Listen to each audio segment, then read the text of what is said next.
হঠাৎ করে মনে হলো টং দোকানে চা খাওয়া দরকার। আসলে খাওয়া না, ঠিক পান করা বলতে হবে। খাওয়া পান করা যেটাই বলি আপনারা ধরে নেবেন।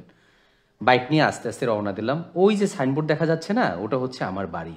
ঢাকা জেলার ধামরাই থানার ইসলামপুরের বাড়ি ও চেম্বার। বাসারাই খেয়ার টং দোকানে কেন যাইতেছি এটা আপনারা ভিডিও শেষ পর্যন্ত না দেখলে বুঝবেন না।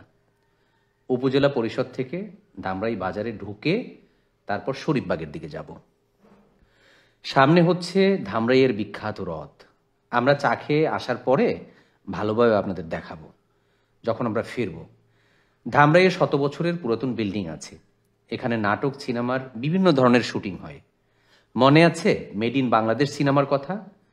অন্তর্বর্তীকালীন সরকারের উপদেষ্টা মোস্তফা সরোয়ার ফারুকী এর পরিচালক ছিল। এই সিনেমার বেশ কিছু অংশ আমাদের ধামরাইতে করা।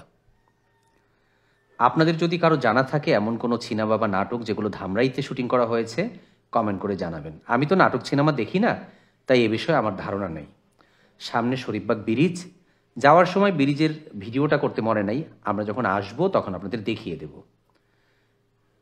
শরীফবাগ পার হয়ে আফাজউদ্দিন স্কুল ও কলেজের কাছাকাছি আসতেই এই ট্রাকটা খুব জ্বালাচ্ছিল আমাদের, সাইড দিচ্ছিল না। স্কুল ও কলেজের ছুটি হয়ে গেছে, রাস্তায় বাচ্চারা, এই জন্য রাস্তায় একটু জ্যাম আছে।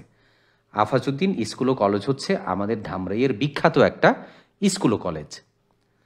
আমার ছেলেকে চেয়েছিলাম এই কলেজে ভর্তি করানোর জন্য, কিন্তু অনলাইনে যেহেতু ভর্তি হচ্ছে, এখন এইচএসসি ভর্তিটা হচ্ছে অনলাইনে, তাই কিছু করার ছিল না।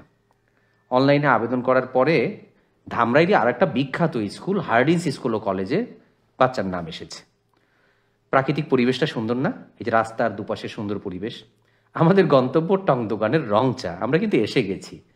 দোকানে আসার পরে দেখলাম আসলে এটাকে টং দোকান বলা যায় না, এটাকে বলতে হবে আধা বা অর্ধেক টং দোকান। দোকানদার খুব আধুনিক মানুষ। দেখেন, কোনো চুলা নাই, লাকড়ির চুলা বা কেরোসিনের চুলা নাই। উনি কি করছে, কারেন্টের কেতলিতে পানি গরম করছে। রাস্তার পাশে নিরিবিলি এরকম একটা টং দোকানে কিভাবে উনি কারেন্টের লাইন নিয়ে আসলেন, কোথা থেকে নিয়ে আসলেন, খুঁজে কুল পাচ্ছিলাম না।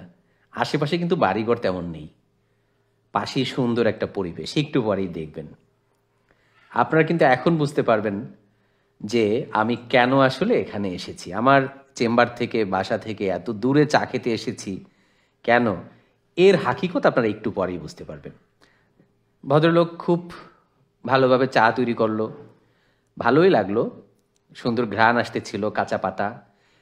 একটু পরে উনি কিছু কালোজিরা দিয়ে দিল।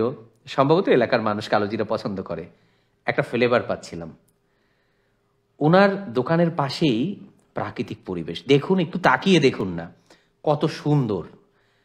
বাঁশের মাচা করা, নিচে হালকা পানি, পানির উপর কচুরি পানা, পাশেই একটা নিম গাছ, বিস্তীর্ণ আকাশ। খোলা আকাশের নিচে বসে চা পান করতে অন্যরকম একটা ভালো লাগা কাজ করছিল। আপনি যদি কবিতা পছন্দ করেন, আপনার জন্য পারফেক্ট জায়গা।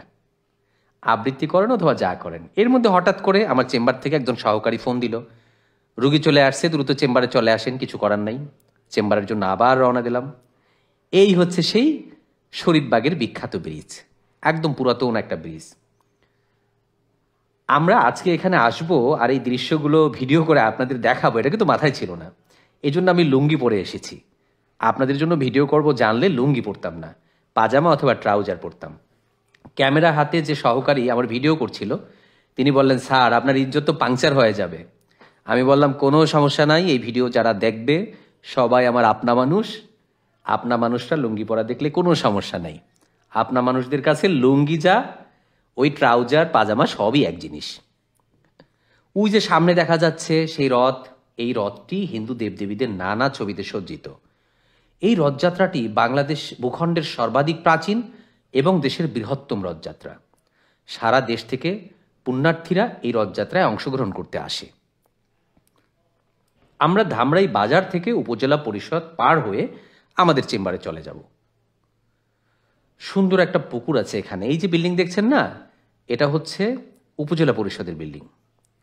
এই যে পুকুরটা, পুকুরের পাড়ে বিকেলবেলা অনেক মানুষ অবসরের সময় আড্ডা দেয়, অবসর কাটায়। আমার একটা মাদ্রাসা আছে, আপনারা অনেকেই জানেন। আমার দুইটা আছে, এইখানে একটা মাদ্রাসার কথা আমি বলছি। এই মাদ্রাসার নাম রাহমানিয়া ইনস্টিটিউট মাদ্রাসা। 4 তলা যে বিল্ডিংটা দেখছেন, এটা হচ্ছে মাদ্রাসার বিল্ডিং। এটা পরিচালনা করছি আমি। কিতাবখানা আছে, হেফজখানা নুরানি, ছোট পরিসরে চলছে আলহামদুলিল্লাহ। এখন আমরা বাসার দিকে যাচ্ছি। ওই যে আমার চেম্বারে আমরা চলে আসছি। আসলে এটা হচ্ছে ঢাকা জেলার ধামরাই থানার ইসলামপুর। অনেক ধন্যবাদ যারা এতক্ষণ আমাদের সাথে ছিলেন। আবার কোনো এক সময় আপনাদের সাথে দেখা হবে। আল্লাহ হাফেজ।